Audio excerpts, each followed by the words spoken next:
This is the Business of Leadership Series Minute with your host, the best-selling author of Don't Buy a Duck and founder of MarketingStrategyHero.com, Derek Champagne. On today's podcast, we're talking with Lance Tamashiro, but I'm actually the guest on Lance's show. He's got the Lance Tamashiro Show. It's an awesome show for entrepreneurs, and I'm a guest talking with Lance about my book, Don't Buy a Duck, talking with him about how to build an effective brand and marketing campaign, and talking about some of the crisis points in marketing, and some of my old days in Hollywood as a musician and marketer. So let's join that interview now. We're going to talk to Derek Champagne, who is an entrepreneur, been one from an early age like most of us, and he's always been interested in fostering connections and finding an audience both in marketing and the music fields. I'm sure we're going to hear a little bit about that, but he is now the CEO of The Artist Evolution, which is a marketing, design, and practice management firm that he founded way back now in 2007. It's kind of weird to think that 2007 is like way back now, isn't it? And he helps businesses of all budgets design and implement marketing strategies that work.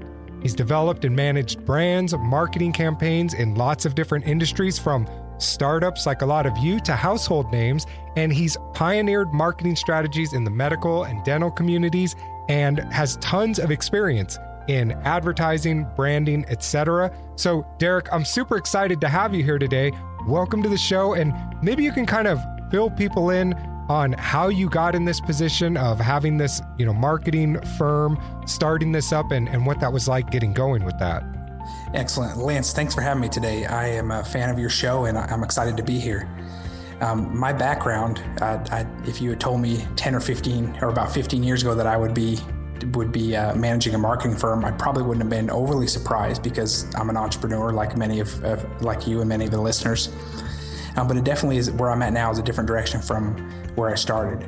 So since an early age, I have been an entrepreneur. I have a musical background, and any music fans or any musicians out there that were serious about their craft and toured and booked shows, and you really have to find a way to have boots on the ground and to hustle and to look for any way that you can make a connection between your product, your music, your performance, and how to actually get it out there and perform. So that was my early start. My parents were touring musicians back in the late 70s and early 80s when I was just a little bitty guy. So I just kind of started my life watching things that way with the performers and being a part of that and working sound and going to shows and traveling. And so I developed an interest really early on and got the music bug, of course, being in that environment. And as I grew up, I was in bands and toured a lot and had some success with music. But I always had businesses too. So I had my first business at the age of 18. And by the time I was 25, had developed and sold a couple of companies, and moved to Los Angeles actually to go to music school. And I had a business there as well.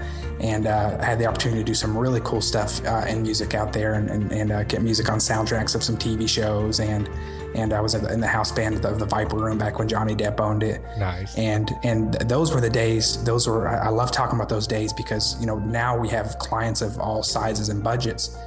Back then we didn't have that. So it was really about the raw, honest, grassroots way that you make a connection. And we actually go back to that now a little bit. We actually have in our campaigns that we build for our larger clients, even we have this boots on the ground section that makes us go back to the early days so that we're not forgetting. Sometimes it's easy to look at big budgets and forget about some of the simple things and simple ways of connecting.